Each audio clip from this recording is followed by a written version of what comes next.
All right, guys, here's week 6 of the programming for cycle 3. Monday is going to be our back squat day, and how this is going to work, it's a little bit different. We're going to go for part A, still building up and using this section to kind of prep and work on the skill of our movement. So we're going to do back squats today. The first section is 3 sets. We're going to work on 15-second plate squat hold. So holding a plate with our hands and holding it kind of more in front. And then that counterbalance at the bottom of the squat is going to help us stay like a little more upright. And you guys are going to find you're going to be able to go a little bit deeper into your squats. And then we're going to follow that up with 12 back squats. So I would go into use a bar. You don't need to go really, really heavy or go right into working sets right away. This should feel pretty light. Just again, getting the legs moving, practicing the skill. You guys are going to do a set of that every 3.5 minutes for 3 sets. Then when we're done that, part B is where we're going to work on strength and stamina. We're going to go for 12, 10, 8, 6 reps. So the first set of 12, we're going to start after part A. And then the set of 10 is going to be 3.5 minutes later. We're going to go a little bit heavier in weight and go for 10 reps, then 8 reps on the next set, and then the last one, 6 reps. So the goal here is like we're building the stamina, but we're also building strength as we go down in reps. So we want to try to increase a little bit of the weight, 5-10% on each one. And you can use the last 5 weeks of weight you've been using for each of these 6 to 12 rep ranges to know where to start for your first set and where to approximately kind of end on the last set. So back squat today is going to be working on the skill, working on the strength and the stamina. And then to follow up that, we're going to go into our workout. This workout is 10 or 12 minutes, not 10 minutes, 12 minutes, 100 double unders, 400-meter run, 100 double unders, 400-meter run, and then finish with one last set of 100 double unders. So with this one, we got definitely our endurance piece, so that cardiovascular piece of this, but we also have a lot of lower body stamina, so calves, ankles, the feet are going to be working pretty hard in this one. So we want to make sure the volume is good for you going into this one. So if this looks like a lot, if you've never really done that much double unders before, but you do have some, you might want to scale this back to maybe 75 or 50 double unders, just so that we're not putting too much volume all at once. We want to kind of meet you where you're at, but give you a little bit of a challenge. So if this feels like it's way outside your challenge level of how much volume you can take, definitely knock it down by 20-25%. You want to be at a spot where it's going to feel a little challenging, but you don't want it to be also too easy or too hard. So scale and kind of find that best progression for you based on your skill level with this today. You want to be ending with those double unders or finishing them at the end. That's the goal for this workout today. Tuesday's workout is going to be a repeat of May 26th. We've done this before. I just added a little bit more reps into each set. We're looking at intervals where they're going to be fast and hard. They're only one set. We're going to start with 18/15 cal row at an 80-90%. And then we're going to row 3 minutes easy or bike. Then we're going to go one set at 12 dumbbell snatches and 12 calorie row, all done at that 80-90% effort. Then we're going to go 3 minute easy row or bike, and then the same idea, 1 minute single arm dumbbell thrusters and 12 burpees over dumbbell, then 3 minute easy row or bike at 65%. So the goal is to kind of be around that 1 minute mark, plus or minus 15 seconds for each of these sets. And then we have 36 minutes to work through it or get as far as possible. So the idea really here is working on that intensity, giving you some time to really push it, and that 1 minute range approximately is going to be just enough for you to really give it your all and sustain it for that minute, kind of like sustain that top speed for that minute.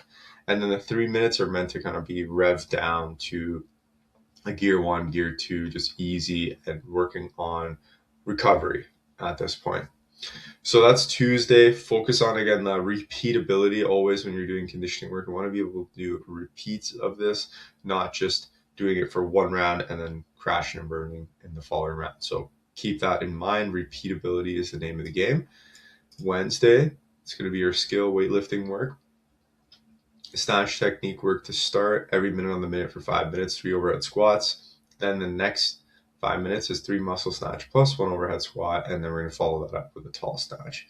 So the idea here is technique, positioning, getting really, really comfortable with these movements before we start to add weight. These are the fundamental positions to hit before we want to add speed and load. Those should be the last few items that we use or variables that we dial compared to positioning and the actual movement itself. So keep that in mind today.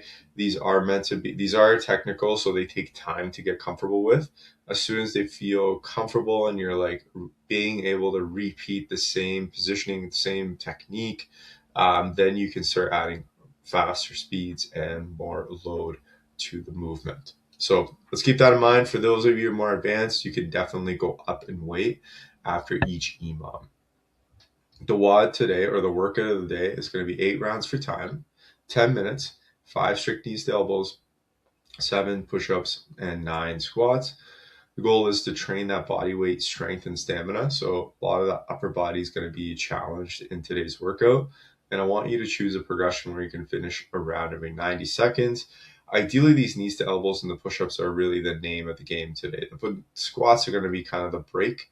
It's more about those strict knees to elbows and the push-ups. So choose something that when you get to the halfway point of this workout, you feel like you're going to have to really dig deep to try to keep them unbroken, or maybe breaking them up into 2 sets. So keep that in mind. They are strict knees, elbows, not kipping. And then the push-ups after that, the combo between those are going to be pretty tricky over a actually getting like halfway through this workout, getting that much volume in. So let's keep that in mind with Wednesday's workout. And then Thursday, we're just going to take it easy. So slow it down a little bit, 36 minutes, easy pace. Just this is at a pace where we get a good sweat on, get our body moving, get some blood flowing, but it's not meant to be a day where we're trying to like go really hard. I put in an intentional kind of day where we want to slow down and just work on building that like foundation of fitness.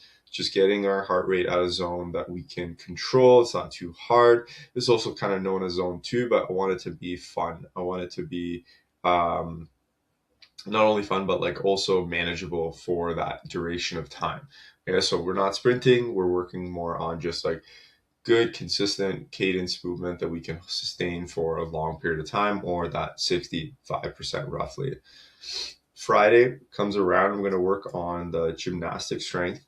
Same idea. Let's keep building off of what we've been doing in these last 5 weeks. Whether it's our holds, if it's certain like progressions that we've been challenged on, make sure we're choosing something that is challenging for you. And then what we want to do is just repeat that and build off of it so we can build upper body strength, build good core and body positioning. These are all going to translate into more movements. This is also overlapping into other areas. So we want to keep this progression in mind and keep challenging what we've been doing the weeks before. And if it's not challenging enough, let's add a little bit more load or challenge to that. Then our workout is fairly simple. We're just building off of that upper body kind of theme. However, this one's going to be more on the kind of cardio stamina kind of realm. So we got 21 reps, 21, 15, 9 reps of calorie row, and then burpee pull-ups just above the reach. So finding a pull-up bar that when you reach your arm overhead, the bar is just right over top of your fingertips there, not touching the bar ideally. So this one is a quick burner, like being around 6 to 8 minutes. We want to choose, especially for the burpee pull-ups today, something that we don't have to take significant breaks with, though we want to make sure we try to get that full kind of pull-up in. It is a jumping pull-up style of pull-up, so make sure you choose something that like you can jump up, get your chin over the bar, whether it's stepping up onto a box and doing that, or actually jumping from the ground and going into that position. 21 on the first round, 15 second round, 9 on the last round. And we're trying to just each time go a little faster with this one. So 10 minutes, upper body stamina is a focus, and try to be within that 6 to 8 minute mark for this workout. Saturday Conditioning work, 3 rounds for time. Start with a 400-meter run, rest 3 minutes, and then we're going to go 30 wall balls, rest 3 minutes, 20/15 cal bike, rest 3 minutes, and then we're going to repeat that for 3 rounds. You got a 8-minute cap on this workout. The idea is to repeat the same times per movement while the rest stays the same. I give you guys some ranges of what to aim for each of the sets. Ideally, the run within that 145 to 215 minute mark. Wall balls, we got 50 seconds to a minute 20, and then that bike is going to be between a minute and minute 30. So we're pushing hard on each one, but not full sprint on every single one because we got a lot of repeats on this. Sunday, keeping it easy again, intentional kind of slow down day. Mobility and skill work, really just working on finding all those positions for our shoulder blade and being able to create better mapping around that, and then shoulder circles to follow up from that so we can divide those two joints from each other. We want to be able to understand where those areas are in our body and also be able to have control of them by themselves before we put them in together. So these movements, these joints are showing up in movements like push-ups or pull-ups or any kind of upper body movements. There's a combination of these two working together, but a lot of times I see the joints are kind of like mishmash together in terms of like control. So when we have better body awareness of each joint on their own, then we can have better efficient movement, which is going to help us gain more mobility. And when we have better mobility, we can even exert better strength. Our brain feels safe doing the movement. So when we have better mapping of our joints, that's going to allow us to really just shine with the movements and get a lot more out of it. So take that first half, one set, we're going to work on 6 different positions for the shoulder blade, and then we're going to work on 6 different positions for the shoulder circle, which are going to be practically the same, just different joints that we're moving. Then our conditioning, 30 minutes at a 65% pace, 5 rounds. We got 1 minute row or bike, 1 minute curtsy lunges, 1 minute row or bike, 1 minute ball of foot squats, 1 minute row or bike, and then 1 minute of no push-up burpees to finish off. So just nice, steady workout, getting a little bit of sweat on and kind of at that zone 2 level at a pace that you can talk, but you're not able to, like you're not at a point where you can't, like you should be able to talk while doing this workout. That means you're at a good pace there. So that's the week this week. Hope you guys enjoy it and really just build off of what you've been doing in the last couple of weeks. And after this is the week, June 21st, we are doing the running clinic starting at 11 a.m. So if you guys are here, super pumped for that. Sign up, get set, and it's going to lead up all the way to our anniversary party. So anyways, have a good week, and I'll see you guys at the gym.